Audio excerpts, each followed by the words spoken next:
Halo semuanya. Halo teman-teman Mandarinpedia. Selamat datang di Mandarinpedia X Cakap Business Series 101, Series Introduction. Jadi sebelum kita mulai acara kita hari ini, mungkin aku mau tanya dulu nih, teman-teman udah pada makan belum? Mungkin untuk yang puasa udah pada buka puasa? Mungkin teman-teman boleh interaksi sama aku lewat kolom chat ya. Oke, kira-kira udah pada makan ya seharusnya nih. Nah, buat teman-teman mungkin ya yang belum makan, boleh juga nih sambil ikut webinar kita, sambil makan, sambil belajar bahasa Mandarin, sambil dengar-dengar sharing dari Kabela kita. Nah, sebelumnya kita akan lihat, 对，有人说吃饭了. Oke, ada yang udah makan siang tapi belum makan malam nih ya. Nah, jangan lupa untuk makan malamnya di teman-teman. Oke.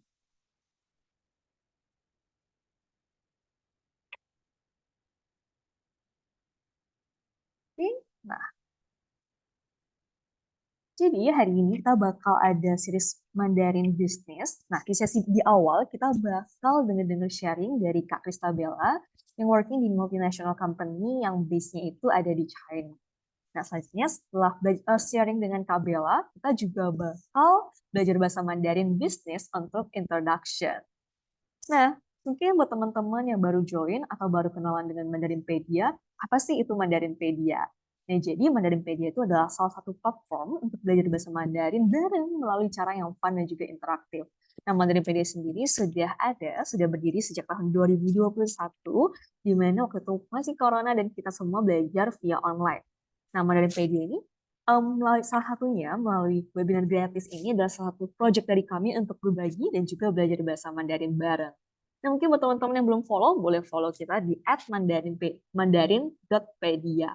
Nah, di situ kita bakal sharing berbagai macam konten, mulai dari kosakata bahasa Mandarin, belajar grammar, info tentang budaya Tionghoa, ataupun sejarah Tiongkok.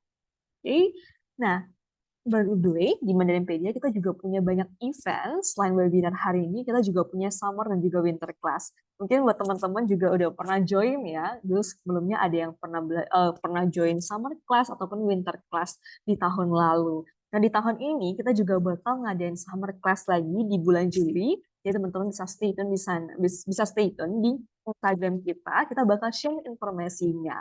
Nah, apa sih summer dan juga winter class itu? Nah, di summer winter class ini kita bakal belajar bahasa Mandarin bareng selama 1 bulan full. Jadi kita bakal ada empat sesi dalam 1 bulannya. Kita bakal belajar banyak hal tentang bahasa Mandarin. Ada juga sharing dari kakak-kakak yang pernah tinggal baik di China, baik di Tiongkok ataupun di Taiwan sendiri. Nah, selain itu kita juga punya free Mandarin ebook dan juga kita juga ada berbagai webinar dan juga kelas. Misalnya kemarin kita juga pernah ngadain kelas HSK Scholarship, jadi teman-teman yang terpilih bisa belajar HSK 1 level full gratis dari Mandarinpedia. Nah, mungkin teman-teman juga udah lihat dari poster kita juga ada free kelas bahasa Inggris dari Cakap selama 6 bulan. Nah, jadi teman-teman, bagi kamu yang mau ikutin kelas-kelas seperti sekarang ini, lagi ikutin webinar, berbagai topik ataupun kelas dengan topik lainnya, kalian boleh banget untuk langsung follow Instagram Cakap di @cakap.upskill.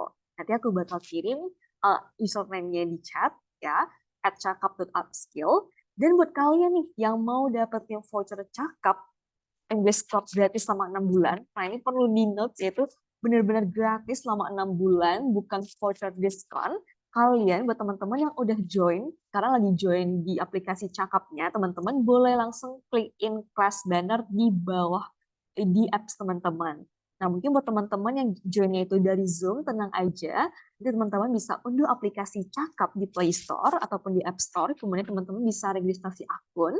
Kemudian nanti ada linknya dan bisa klik gunakan. Nah, teman-teman bisa juga nih setelah kelas kita bakal ada feedback form. Nah, saat mengisi feedback form itu teman-teman bakal dapetin link untuk dapat voucher English Cup gratis selama 6 bulan. Oke, nah kalau gitu, 我们话不多说了，我们就直接有请 kita silakan persilakan Kak Bella untuk sharing bareng kita. Kak Bella, kita persilahkan. Halo, selamat malam semuanya. Ya, sebelumnya sebelumnya saya perkenalkan diri saya. Mungkin lebih enak kita ngobrolnya menyebutnya teman-teman kali ya, supaya lebih santai. Oke, biasanya aku dipanggil Bella. Aku lulusan dari Universitas Hua Chao, ada di kota Xiamen. Sekarang ini bekerja jadi personal assistant untuk direktur di salah satu perusahaan multinasional. Jadi kesehariannya itu ngomongnya campur lah. Ngomong campur bahasa Indonesia, Inggris, dan Mandarin.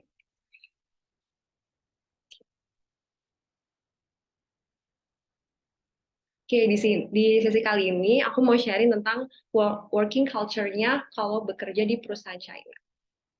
Kira-kira di sini ada nggak yang emang udah berminat mau China? Perusahaan multinasional ya, perusahaan multinasional di China.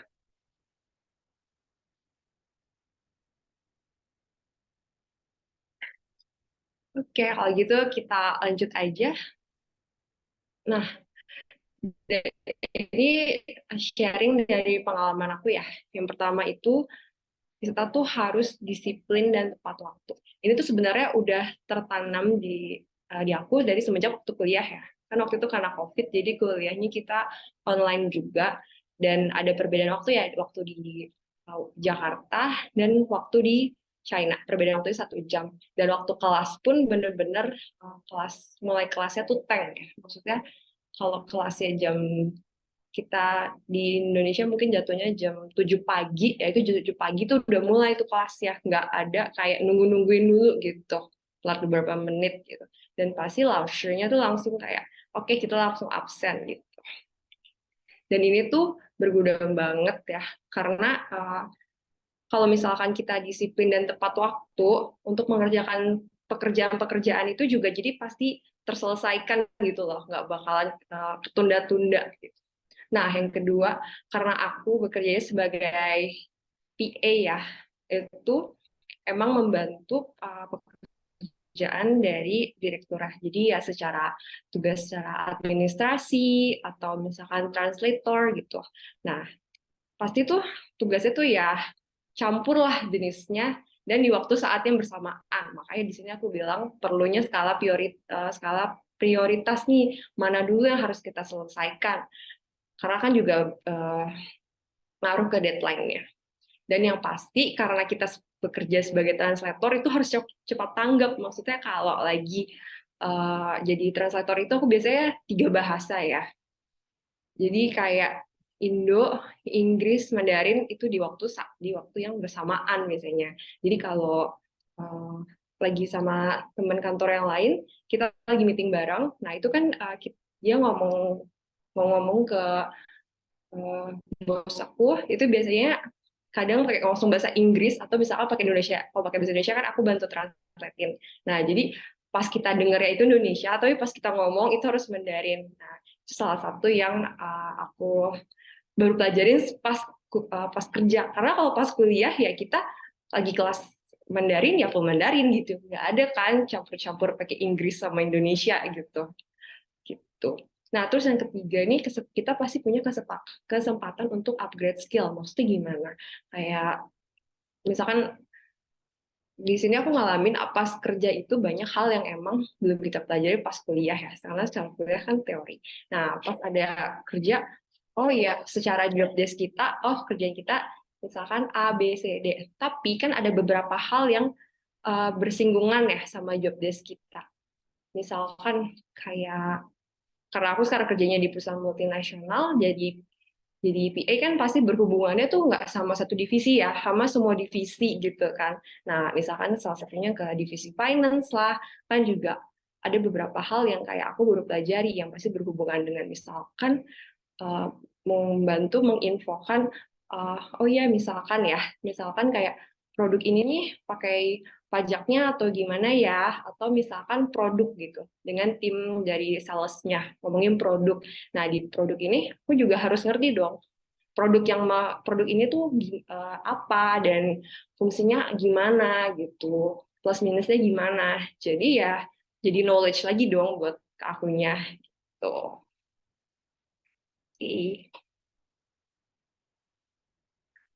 Nah, terus ini juga uh, hal yang dari zaman kuliah sih emang udah pasti kita pakai apps-nya itu apps dari China. Mungkin kalau teman-teman tahu ya WeChat. Nah, biasanya sih kalau yang dari orang Indo lebih sering pakai WeChat ya. Karena WeChat tuh lebih mudah untuk daftarnya emang dia masih bisa pakai nomor, nggak harus nomor China, cuman emang agak ribet untuk registrasinya. Biasanya teman-teman kalau yang baru daftar suka dia minta tolong, misalkan aku udah daftar, baru daftar, dia udah daftar dulu nih, aku minta tolong ke dia untuk uh, kayak konfirmasi aku tuh user loh gitu, bukan kayak akun bohongan ya nggak deh, kayak aku harus minta request ke kamu untuk bantuin bantuin dong aku jadi punya akun ini gitu gitu. Nah ini juga ada WPS Office. Nah mungkin untuk teman-teman yang belum tahu, kalau biasanya kan kita pakainya Microsoft Office ya, dan Microsoft Office itu berbayar. Nah ini nih ada apps namanya WPS Office, itu tuh dari China dan ini free. Di dalam satu apps ini udah ada Word, Excel, PowerPoint, PDF juga dia udah ada nih. Maksudnya untuk penggunaan secara yang free-nya udah oke kok untuk dipakai gitu. Nah, ini ada DingTalk sama Vov. Kalau DingTalk itu lebih sama WeChat tuh bisa untuk kayak kita sosial chat kayak WA sih, cuman bedanya kadang di DingTalk ini itu dipakai untuk di apa kok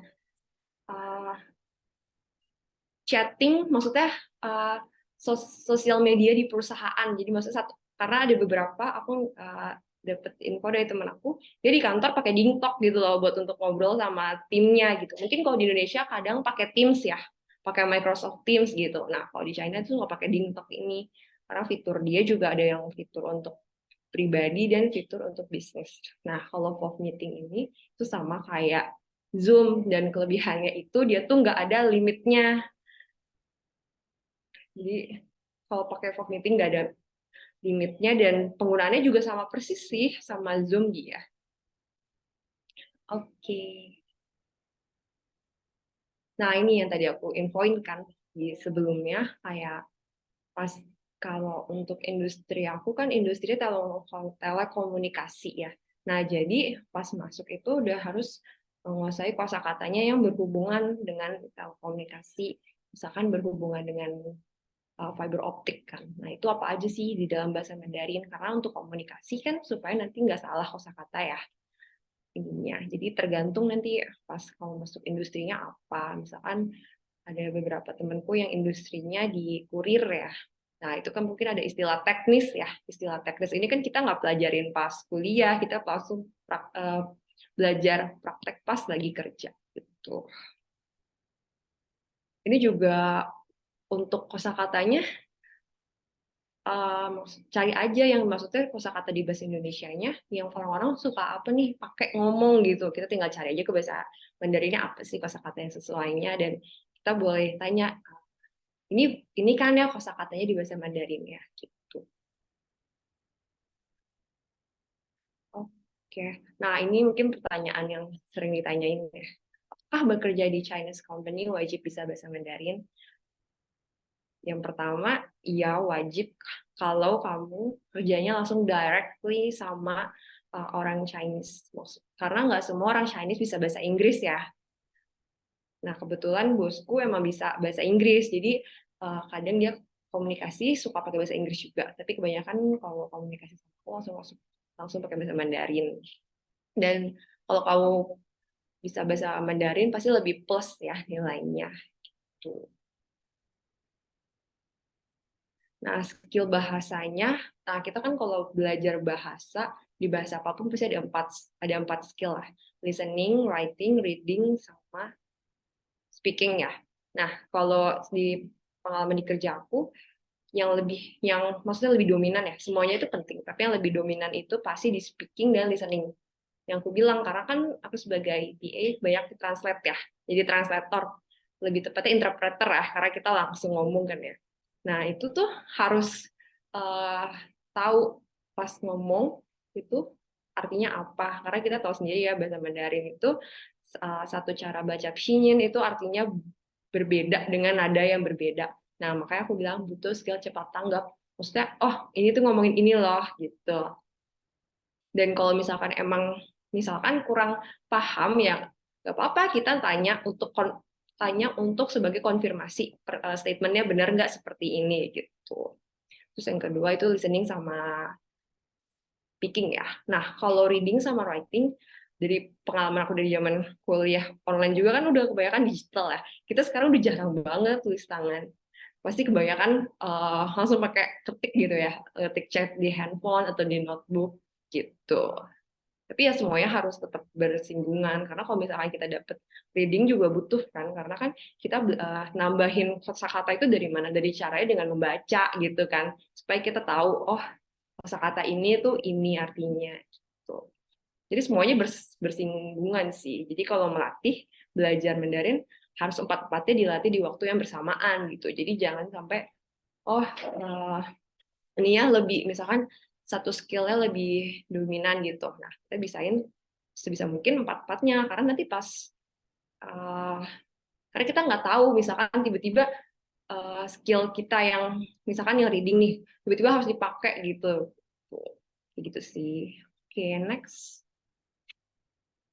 Nah, ini dari pengalaman aku waktu cari kerja sih, minimal HSK itu biasanya, ini sebelum yang HSK baru ya, sebelum yang HSK baru, itu HSK 4, dia udah boleh sih dari HSK 4 sama HSK 5. Biasanya kalau minta HSK 5, requirement-nya itu mungkin dia lebih kayak yang teknis dan mungkin untuk job test dia lebih lebih teknis lah gitu. Mungkin karena kan kalau HSK 5 vocab-nya lebih banyak.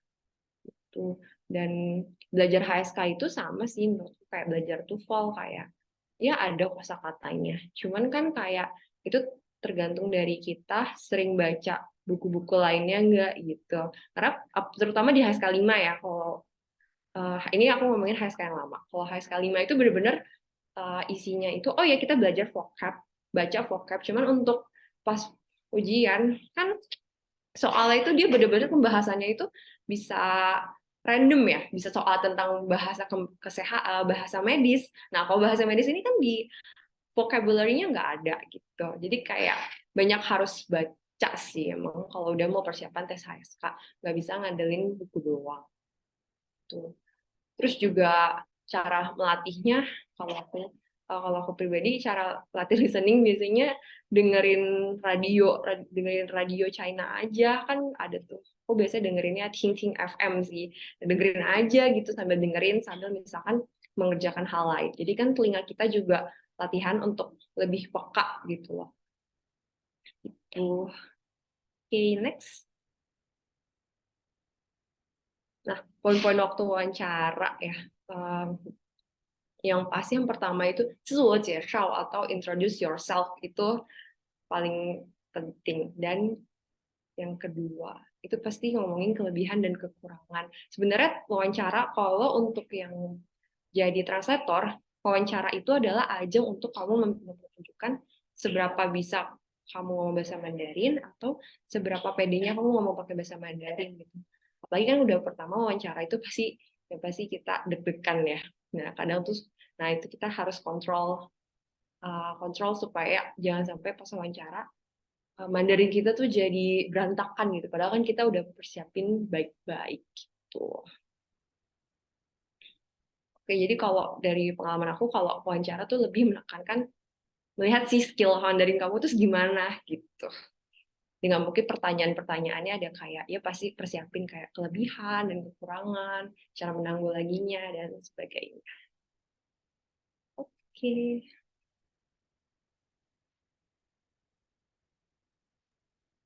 Oke, thank you Kak Bella buat sharing-sharingnya. Tadi kita juga Ya, udah thank denger you. ya. Kita udah dengar dari Kak Bella pengalamannya mungkin setelah terjun di Chinese company seperti apa. Nah, sekarang kita bakal belajar bersama dari bareng aku Dea di sini. Kita bakal belajar gimana untuk memperkenalkan diri ketika kita business trip ke China.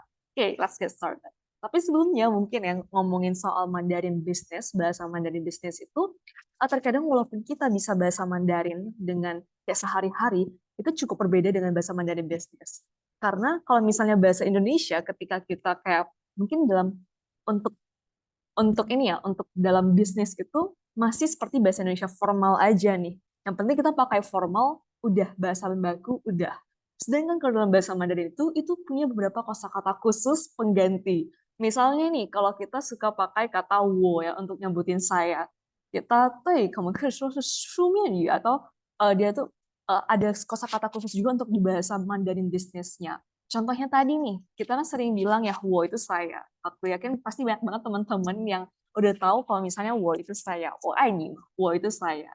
Cuman kalau dalam bahasa Mandarin bisnis, terutama nih ya untuk kayak bikin surat, ataupun teman-teman nanti mau apply kerja, terus kalian mau bikin CV, ataupun 自荐信, ataupun kayak recommendation letter gitu, biasanya orang bakal tulis jadi apa? Penren, untuk bilang wo ini. Jadi kayak versi untuk lebih formalnya nih teman-teman. Nah, kali ini kita bakal belajar yaitu memperkenalkan diri dalam bahasa Mandarin versi yang formalnya. Tapi ini untuk yang lebih speaking ya, bukan yang tertulis nih teman-teman. Jadi kita bakal belajar perkenalan diri yang speaking, bukan yang tertulis. Nah, hari ini kita bakal nih, judulnya itu adalah 这是我的名片. Ah, 这是我的名片. Nah, 这是artinya itu ini, 我的名片. 名片itu adalah kartu nama. Nah, jadi kalau misalnya di China itu lumayan masih menggunakan kartu nama ya teman-teman ketika ada bisnis kayak meeting ataupun ada pertemuan perjamuan malam ketika yang berhubungan dengan bisnis. Nah, biasanya masih banyak yang menggunakan kartu nama untuk memperkenalkan dirinya. Jadi, 这是我的名片 untuk judul kita hari ini. Nah, jadi hari ini aku bakal bawa teman-teman ke China untuk business trip atau ada dinas ke luar negeri, kita bakal ke China. 那么今天我们要去中国出差。Nah, 今天 itu hari ini, 我们 kita, nah, 今天我们要去中国出差. Jadi bahasa Mandarinnya China itu adalah 中国, 中国. Nah, mungkin teman-teman kita tahu ya kalau di Indonesia kita sudah menyebut negeri China dengan sebutan Tiongkok. Nah, Tiongkok ini adalah pelafalan Hokkien, pelafalan bahasa daerah, salah satunya bahasa Hokkien untuk bahasa Mandarin Zhongguo. Nah, jadi Zhong itu artinya Tiong, tengah, Guo itu negara, jadi negara tengah, yaitu Zhongguo atau Tiongkok atau China. Nah, ini ada satu kosakata yang teman-teman boleh catat, yaitu ada yang namanya 出差. 出差. 这个出差什么意思呢? Nah, 出差 itu artinya adalah kita perginya itu keluar daerah untuk pekerjaan kita. Nah, alias bahasa Inggris itu kita bisa sebut dengan business trip. Business trip di sini. Oke, nah, mungkin teman-teman boleh baca juga nih ya, ikut aku baca. Gak usah open mic, gak apa-apa. Kita baca bareng, yaitu bacanya adalah 出差, 出差. Nah, keduanya itu nada satu. Nada satu itu apa? Mungkin buat teman-teman yang masih belum pernah belajar bahasa Mandarin, nada dalam bahasa Mandarin itu ada 4. Nah, nada satu itu sesuai dengan simbolnya, dia itu garis lurus. Jadi kita bacanya itu datar. Datarnya ini menggunakan suara kepala kita jadi tinggi. Cu. Jadi dia bukan cu, tapi cu, cai, cu, cai, cu, cai. Jadi ini adalah untuk business trip. Oke, next 我们要到了 A 集团总部. Nah, di sini contohnya nih aku bakal bawa teman-teman ke sebuah company. Nah, jadi sebuah company di headquarter-nya, di pusat office-nya, yaitu nama company itu adalah A, A Corporation Headquarter. Jadi 我们到了, kita udah sampai 集团总部. Nah, 集团 ini itu adalah bahasa Mandarin dari corporation. Nah, corporation ini ya atau grup gitu. 集团, kemudian 总部. 总部itu adalah headquarter nih. Nah, mungkin buat yang masih belum mengerti apa ya itu headquarter. Nah, jadi gini teman-teman. Biasanya kan kalau misalnya company yang besar, mereka itu ada yang namanya kantor pusat. Misalnya nih, kita ada contohnya aja, misalnya kantor Alibaba. Nah, teman-teman kan udah pada tahu ya, Alibaba, nah, yang perusahaannya Jack Ma, itu kan headquarter-nya itu ada di Hangzhou, China. Nah, itu adalah namanya Zongbu. Nah, tapi selain pusatnya itu ada di Hangzhou, dia juga ada di beberapa tempat lain. Ini baru namanya adalah Fengbu. Nah, jadi satu perusahaan itu, kalau misalnya pusatnya, kantor pusatnya, kita bisa bilang dengan 总部，总部. Kemudian untuk branch-nya atau cabangnya di kota-kota lain kita sebutnya dengan 分部, 分部. Nah, teman-teman cara gampang ingatnya apa? Teman-teman lihat aja fen itu kan artinya bagi ya. Jadi dia udah masuk ke pembagiannya alias cabang-cabangnya. Nah, fenpu, fenpu. Nah, teman-teman boleh catat dulu nih ataupun ikuti aku baca ya. Kita baca bareng. Dari sini ada songpu, songpu. Kemudian ada juga fenpu, fenpu. Jadi ini untuk kantor pusat dan juga kantor cabang. 接下来 next-nya kita akan我们来介绍自己吧. Nah, kita bakal perkenalin diri kita sendiri. Nah, tips nih buat teman-teman. 介绍 itu artinya adalah memperkenalkan. Jadi, kalau misalnya kalian ada dengar kata orang-orang bilang, 来介绍,介绍. Baik, perkenalkan diri kamu. Nah, 自己 itu artinya adalah diri kita sendiri. Oke? Diri kita sendiri. Jadi, 我们来介绍自己吧. Kita kenalin diri kita sendiri. Kalau 介绍 itu kenalin aja, jadi teman-teman belakangnya itu boleh tambahin kata benda apapun. Misalnya nih, kamu mau perkenalkan teman kalian, kalian bisa bilang 介绍朋友. Nah, memperkenalkan teman. 朋友 itu artinya adalah teman. Ataupun misalnya 介绍产品, memperkenalkan produk. 产品 kita bisa pakai kata 介绍 ini. Oke, 介绍. Nah, 接下来 next kita akan lihat step pertama tentunya kita harus sapa teman-teman. Menyapa ya pakai kata sapa. Nah, sebenarnya teman-teman bisa sapa itu pakai kata selamat pagi, siang, malam, misalnya kayak 早上好, 中午好, 下午好, 晚上好. Tapi mungkin kalau misalnya kalian masih ini ya kesulitan untuk menghafal, kalian bisa hafal kata kuncinya yaitu dengan nin hao. Nah, aku yakin banget teman-teman pasti juga udah sering dengar ya kata ni hao. Banyak banget, udah sering banget ya dipakai kata ni hao ini. Cuman kali ini supaya terdengarnya itu lebih sopan, lebih formal, kita bisa menggunakan kata ni. Kalau biasanya kita dengar itu kan ini ya tulisannya. Ni hao. Nada 3, hao-nya nada 3 juga. Ni hao. Nah, tapi supaya dia tuh terkesannya lebih formal, lebih ada ini ya, lebih polite, lebih sopan, teman-teman bisa tambahin nin. Nah, nin ini tuh artinya adalah Anda. Nah, nin itu artinya adalah Anda. Jadi, hai untuk Anda gitu. Jadi lebih sopan, lebih formal. Nin hao. Ini teman-teman boleh ikut baca juga ya di rumah. Nin hao. Nin hao. Teman-teman bisa perhatikan. Nah, ini juga tips juga. Ketika teman-teman nulis surat nanti, ataupun kalian bakal ada meeting sama atasan, sama yang lebih senior, kalian wajib, walaupun bukan atasan senior juga, teman-teman juga maksudnya masih dalam bisnis ya, sama kolega kalian, kalian juga sebaiknya itu ketika kalian chat, ketika kalian tulis surat, ketika kalian minta bantuan, ketika kalian ngomong, itu lebih baik menggunakan kata nin. Nin, saya kalian mau bilang 谢谢您的帮助, terima kasih atas bantuannya. Kita lebih baiknya itu menggunakan nin ini. Oke, nah kita baca yuk. Nin hao, nin hao. Oke, kita lanjut lagi ya. Oh ya, kalau misalnya teman-teman nanti ketemu kesulitan nih, mungkin aku ngomongnya terlalu cepat, atau mungkin masih ada yang bingung, boleh banget raise hand, ataupun ketik aja pertanyaan teman-teman di kolom chat, nanti bakal aku jawab. Oke? Nah, berikutnya untuk kenalin diri. Nah, kenalin diri ini, mungkin ya kalau misalkan di Haskell ataupun di buku-buku pelajaran biasanya kan sering bilang kayak, oh, 我叫什么名字? Misalnya, hai, 大家好, 我叫陈安琪. Pakai kata 我叫. Itu boleh juga. Cuman kalau misalnya untuk lebih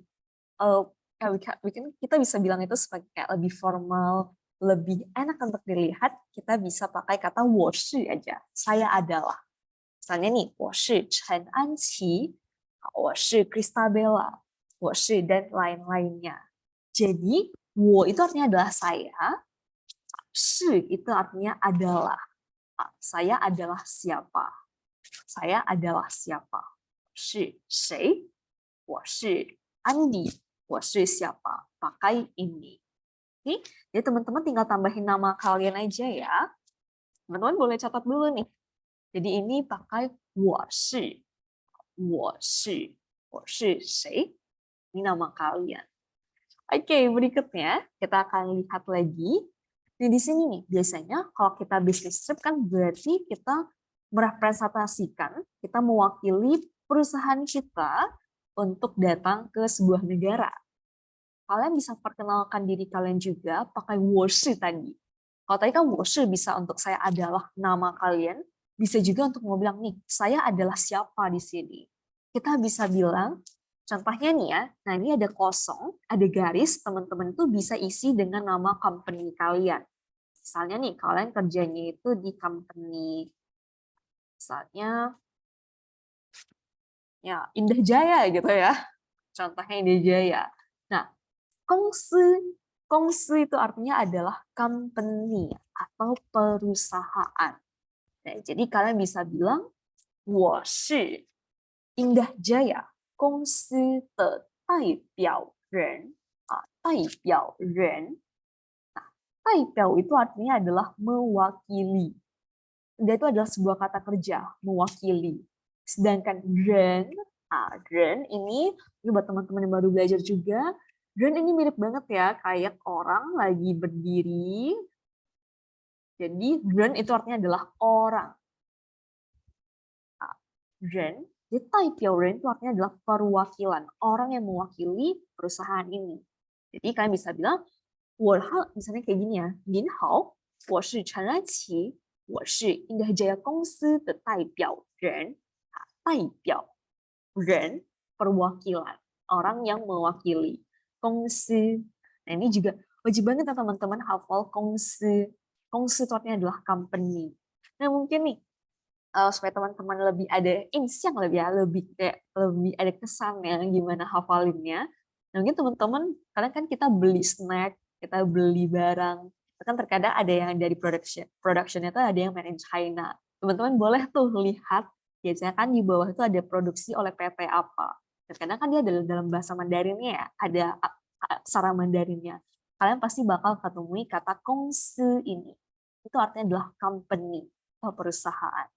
Jadi kita baca bareng ya teman-teman di sini. Ini kita pakai kata Indah Jaya ya. Contohnya nih, Indah Jaya 公司的代表人. Indah Jaya 公司的代表人. Kata kuncinya di sini ada 公司 dan juga 代表人. Oh, te ini tuh artinya adalah punya apa? Yaitu kita perwakilan dari mana? Kita perwakilan apa? Perwakilan company dari Indah Jaya. Seperti ini. Oke. Nah, berikutnya. Nah, kalau misalnya kita udah kenalin nih, udah sapa, udah kenalin kita siapa, kita itu dari company mana, kita juga harus bilang, senang untuk berkenalan dengan Anda. Nah, biasanya kan kita sering diajarin, kita biasanya di buku itu adalah 很高兴认识你. Nah, kali ini aku bakal kasih bentuk yang berbeda. Nah, bentuk yang berbeda ini ada, kita bisa bilang, 很荣幸认识您. 很荣幸认识您. Nah, 荣幸itu apa? 荣幸itu artinya kita feel honored. Kita tuh merasa terhormat. Kita merasa ya sangat terhormat ya, sangat terhormat. 认识 itu berkenalan. 认识 itu berkenalan. 荣幸 itu terhormat. Cuman biasanya kalau hanrong biasanya seringnya itu diterjemahkan jadi senang berkenalan dengan Anda. Tapi sebenarnya 荣幸 itu artinya adalah terhormat.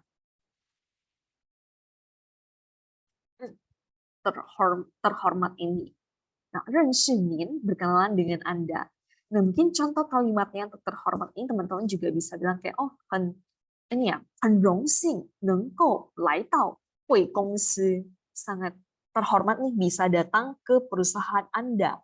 Nah, 贵公司 itu perusahaan Anda. Perusahaan pihak yang sedang berbicara dengan kita.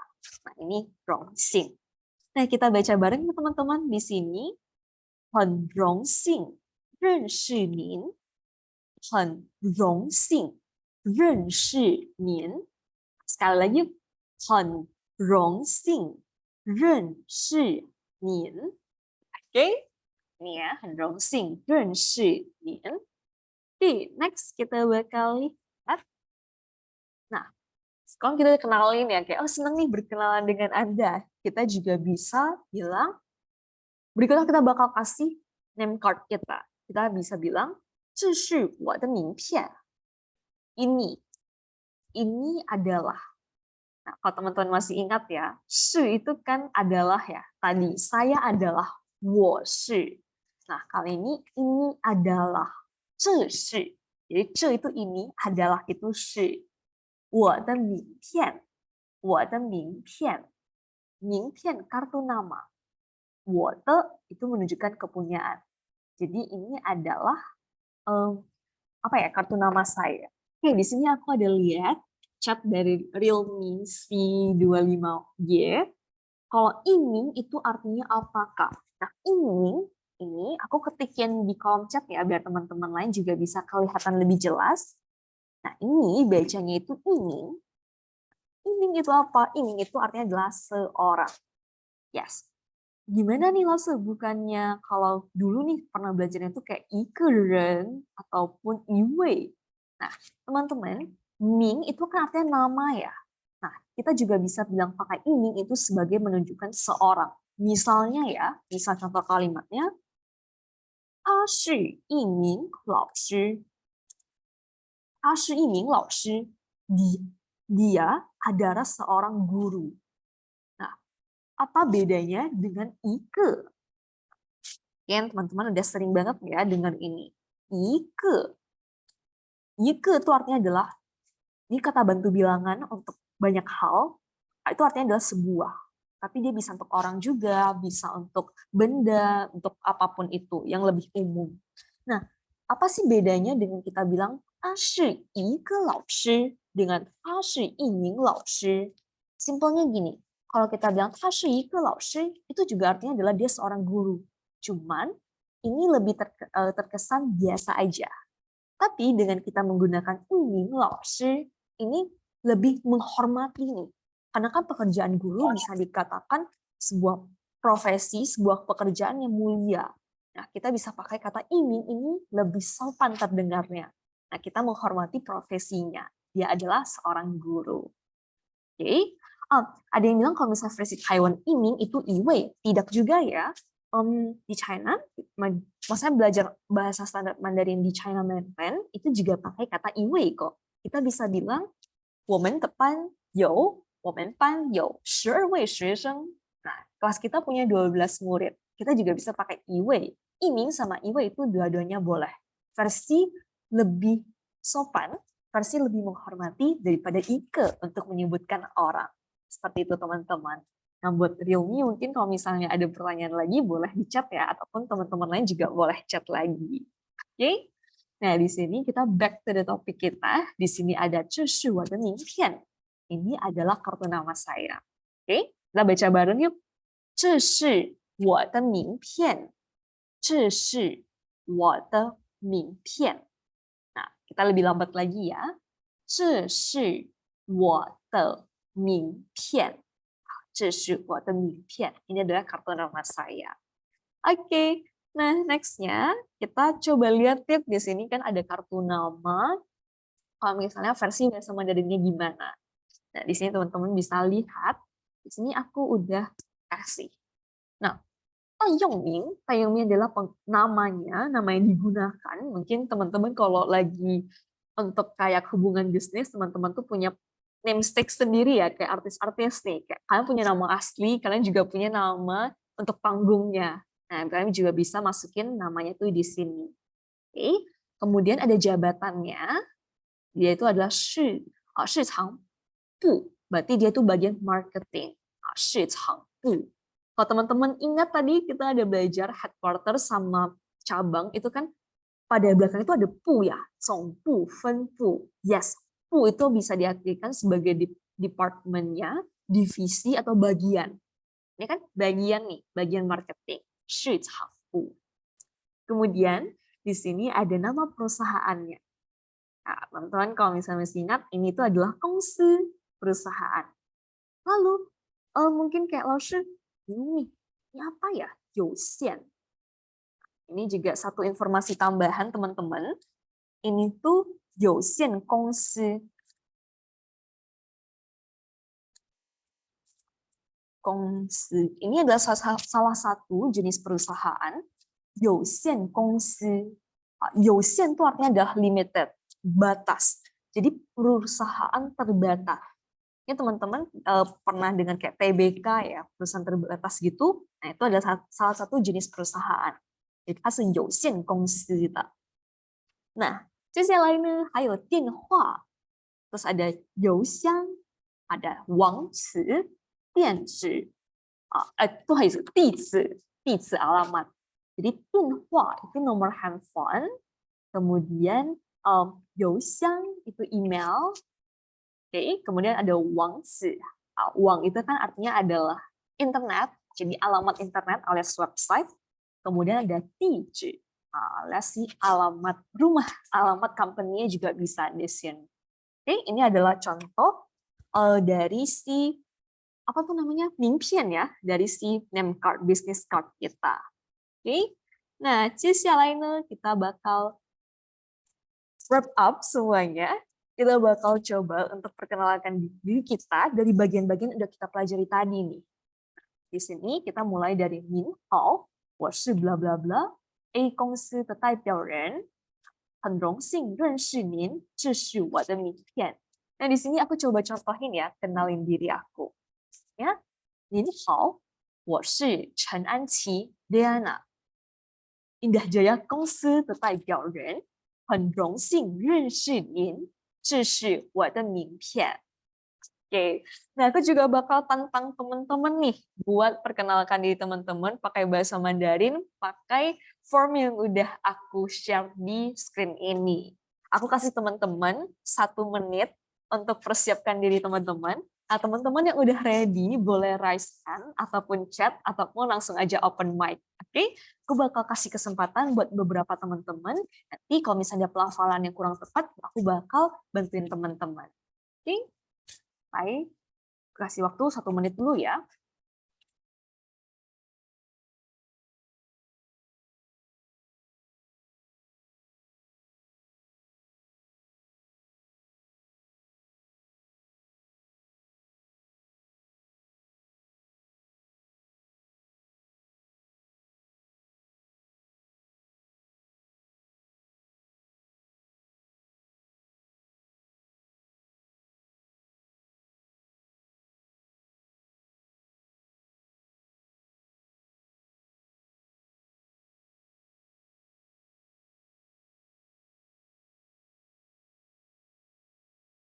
Oke nih, kira-kira ada teman-teman yang mau coba untuk perkenalkan dirinya, boleh langsung raise hand ataupun open mic aja nih.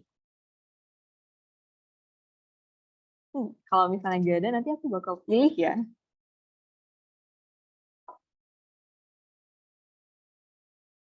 Mungkin kita boleh minta Shirley nih. Shirley udah open cam. Mungkin boleh boleh open mic-nya. Tengah aja, nggak usah takut ya. Kita belajar bareng di sini. Mulai. 可以听到我的声音吗？听到。OK，您好，我是林佩斯，印德加雅公司的代表人，很荣幸认识您，这是我的名片。Oke, 非常好。我Shirley sini juga pelafalannya udah oke ya. 谢谢老师。Oke, 谢谢 Shirley. Oke, kita coba cari 1 orang lagi kali ya. Kira-kira ada yang mau open mic nih?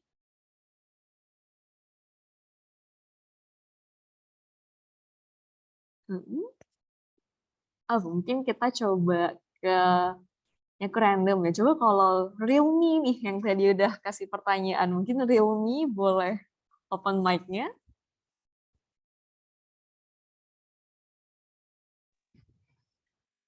Halo, kedengaran nggak? Kedengaran. Boleh nih dicoba Realme.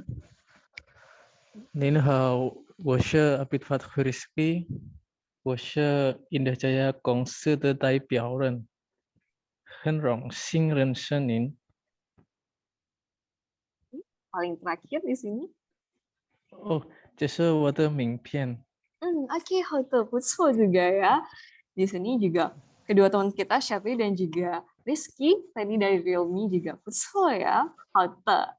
Nah, 接下来 kita bakal masuk ke ini terakhir ya.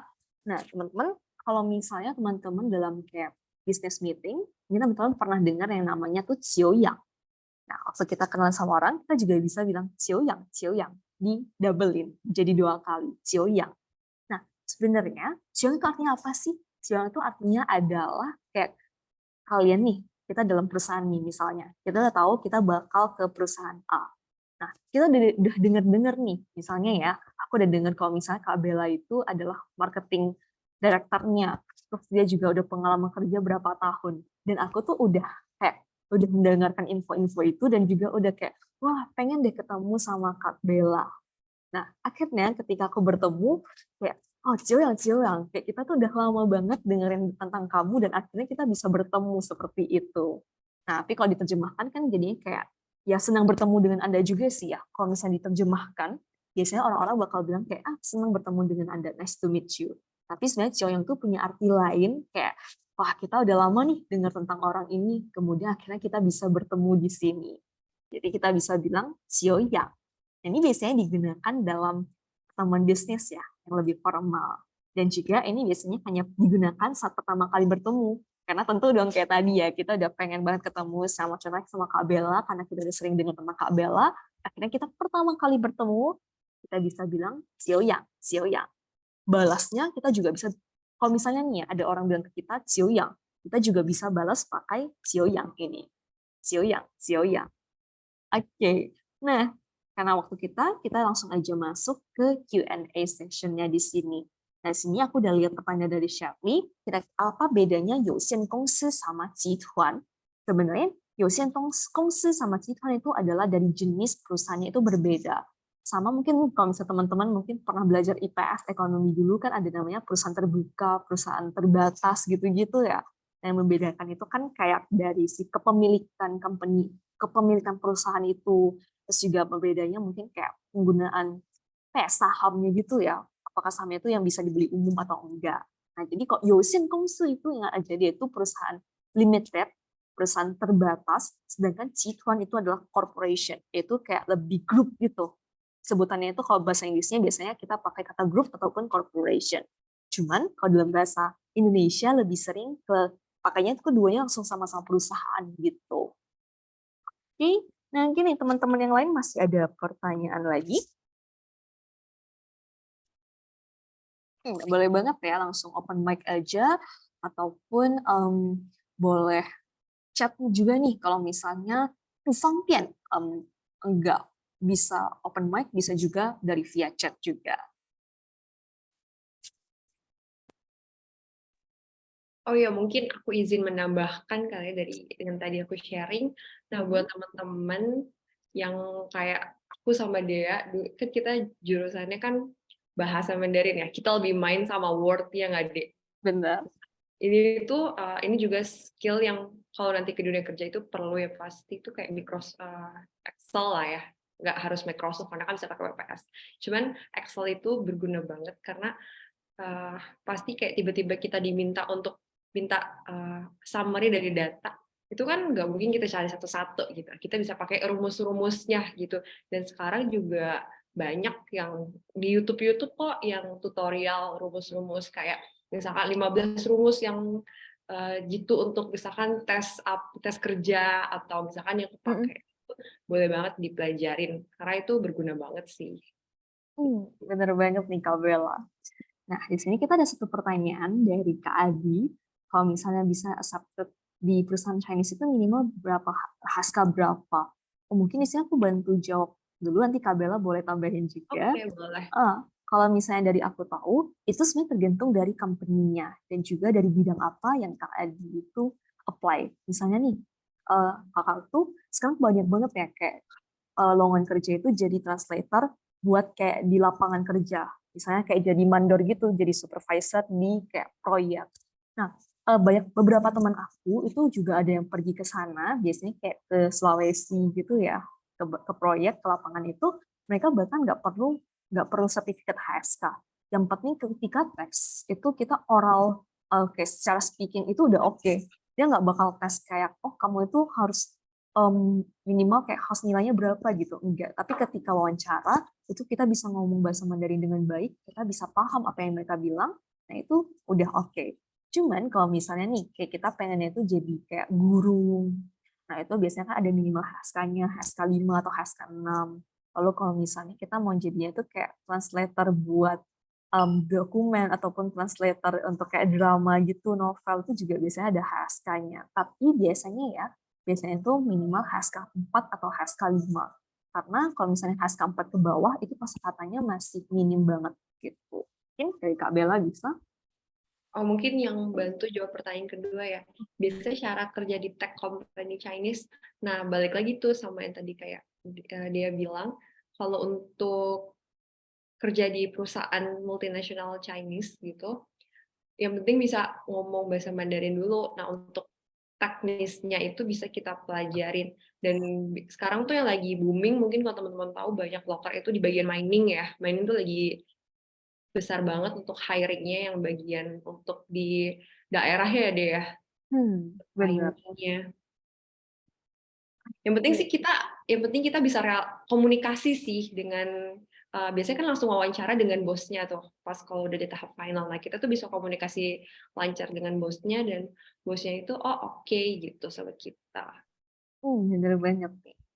Nah, makasih juga Kak Adi. Sisi lainnya di sini juga ada, dari Delmi kita ada grup Telegram juga ya. Kan Kak Rizky tadi bisa ke Instagram kita di @mandarin.pedia. Di sini kan kakak tinggal klik aja link di bio, nanti ada arahin ke channel Telegram kita. Nah, mungkin buat karena teman-teman belum ada yang nanya lagi nih, mungkin di sini aku bakal tambahin ya. Jadi biasanya nih kita kan taunya ada HSK ya. Tapi kalau dalam bahasa Mandarin tuh ada lagi namanya itu BCT. Nah, jadi sini ya. Mungkin aku BCT task. Ya, ini Business Chinese task. Nah, kalau misalnya HSK itu kan 汉语水平考试. Kalau BCT itu 生物汉语考试. Nah, kalau HSK itu ya untuk umum, kosakata umum. Tapi kalau di BCT ini memang khusus untuk bahasa Mandarin. Nah, jadi ada jenis tesnya juga teman-teman. Ada yang namanya BCT 1 atau A, 2, B, sama 3 itu C. Jadi beda sama level HSK. Nah, level kalau BCT ini memang kosakata yang diuji itu adalah kosakata yang berhubungan dengan bisnis. Misalnya nih untuk kita reservasi hotel, kita untuk arrange meeting dan lain-lainnya.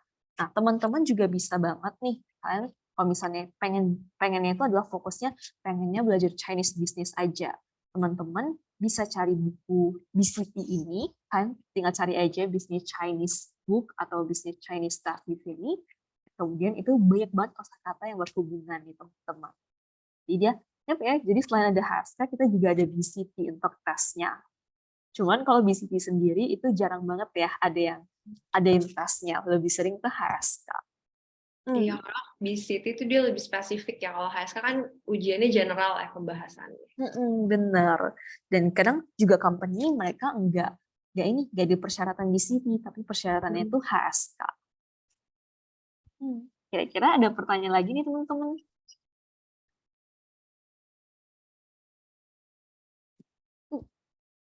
Kalau misalnya ada pertanyaan lagi, boleh banget ya seputar Mandarin Business dan juga ataupun belajar Mandarin itu sendiri. Oke, nah ini sambil nungguin teman-teman, buat mungkin baru ada kepikiran pertanyaan lagi, kita coba foto dulu ya teman-teman. Nah, supaya ini ya, kita bakal abadikan momen kita di hari ini. Teman-teman boleh open cam-nya semuanya. Kita bakal foto bareng. Oke, ini kakak-kakak yang lainnya juga. Kita tunggu 1 menitan ya.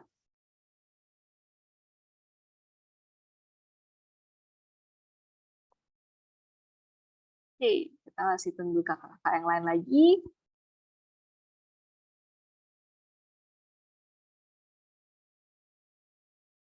Oke, nah kita mulai ya.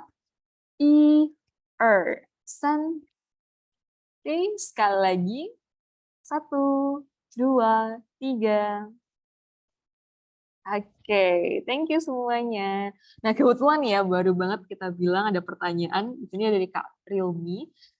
Udah HSK 2 sampai HS atau 3, tapi ngomongnya masih gak lancar. Solusinya itu gimana?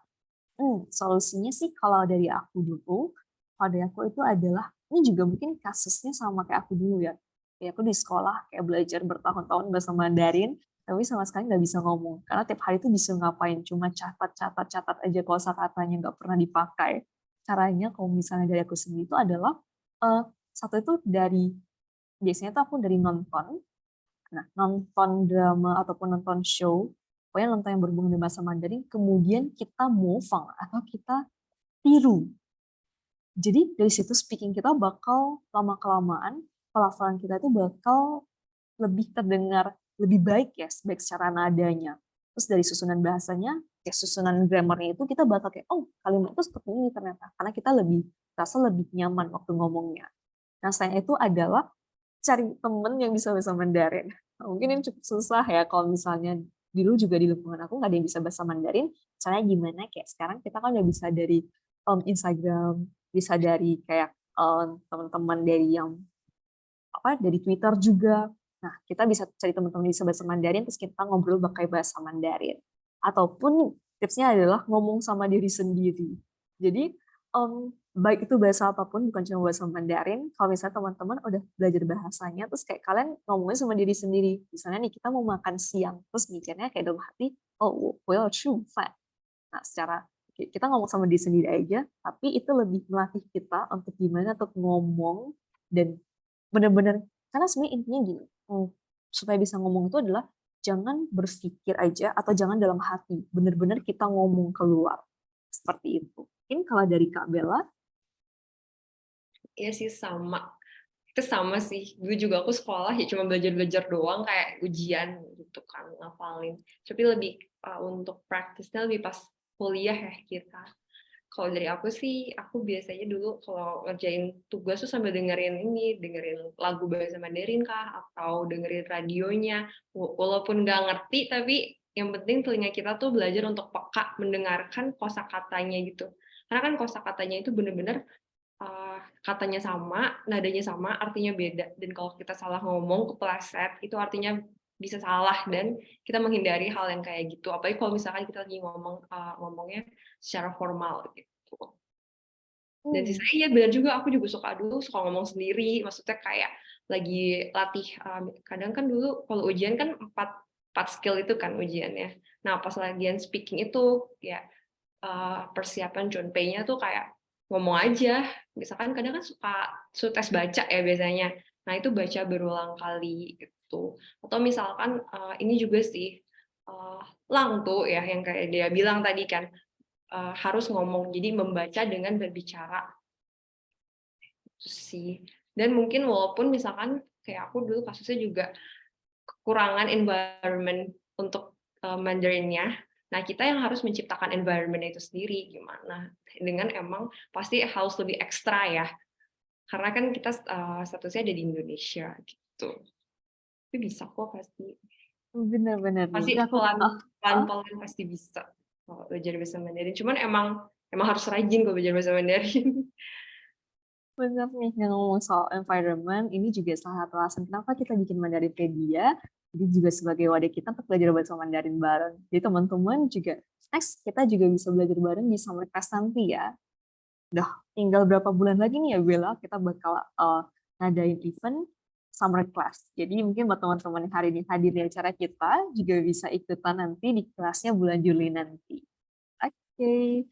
Nah, kalau gitu, hari ini kita sampai di sini dulu. Sampai jumpa di event berikutnya ya, teman-teman.